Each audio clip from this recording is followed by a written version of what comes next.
Chapter 2, All Hail New Swissland. As everybody knows, New Swissland is a small country just southeast of Greenland. You probably know about New Swissland's natural resources and systems of government, but here's something about New Swissland that I'll bet you didn't know.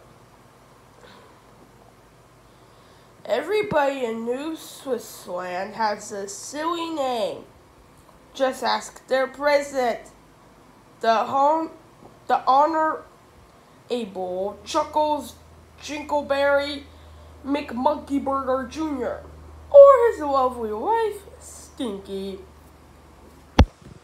New Swissland. Chuckles. Stinky. They'll tell you about New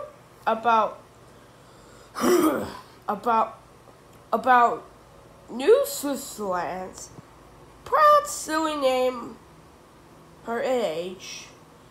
They'll tell you about the cultural sign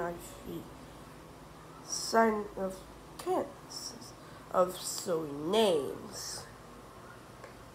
And then they'll probably tell you a really, really long, boring story of how this stupid tradition got started. We'll skip that part, okay? Just remember that everybody in New Swissland has a silly name. From the richest to the poorest, from the dumbest to the smartest. New Swissland Hall of Fame. Chuckles. Stinky. Chuckles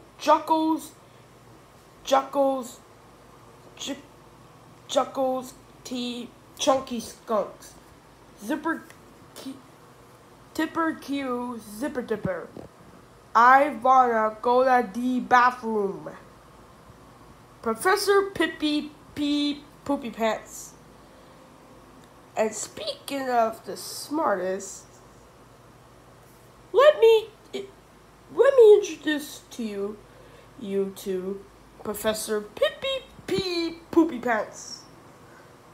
That's a statue of him there in the bottom right hand of the corner of the page.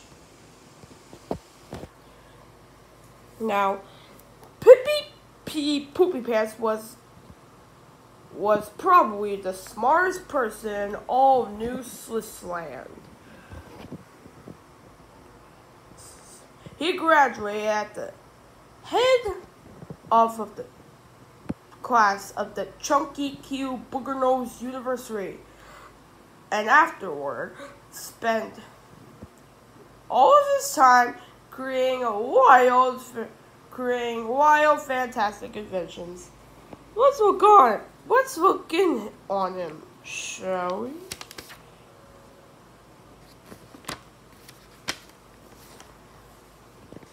Back in his private laboratory, Professor Pippi P. Poopypants was putting on the finishing touches on two wonderful new inventions, the Shrinky Pig 2000 and the Goosey Girl 4000.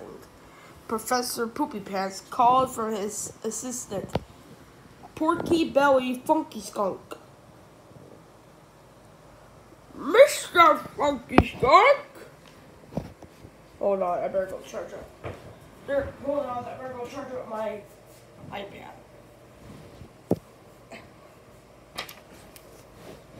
What? Why won't...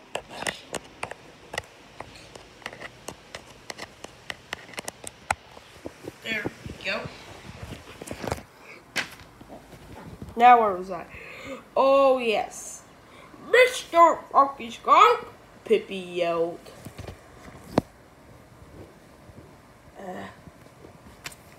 I am now ready here to test my new inventions. Porky Belly took notes while the professor named his Shrinky Pig 2000 at a humongous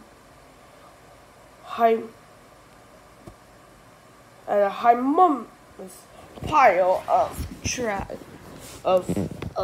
trash. Bzzz. A powerful beam of electricity blasted the garbage heap. Suddenly, the large pile of trash shrank to the size of a gumball. "Hooray! It works!" cried Professor Poopypants. "Now I must try the Goosey Growl 4000. Pippi and Pork Belly aimed the Goosey Growl 4000 at an ordinary hot dog with mustard. When another bright beam of energy, suddenly the hot dog grew and grew until it crashed through the walls of the laboratory. "We did it!" exclaimed the Pork Belly. "What do you mean we?" yelled Professor Poopypants. "I did it! I'm the genius! You're just the lonely assistant! And don't you forget it!" "Sorry, boss," said Pork Belly.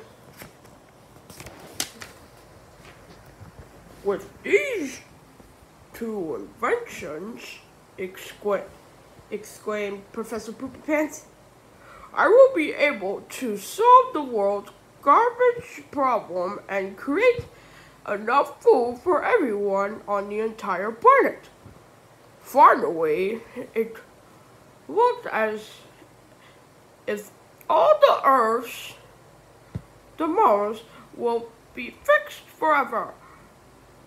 But who would have believed that just a few short weeks, Professor Poopypants would be trying to take over the planet in a fit of raising rage. Well, dear readers, the track of the tale is about to unfold.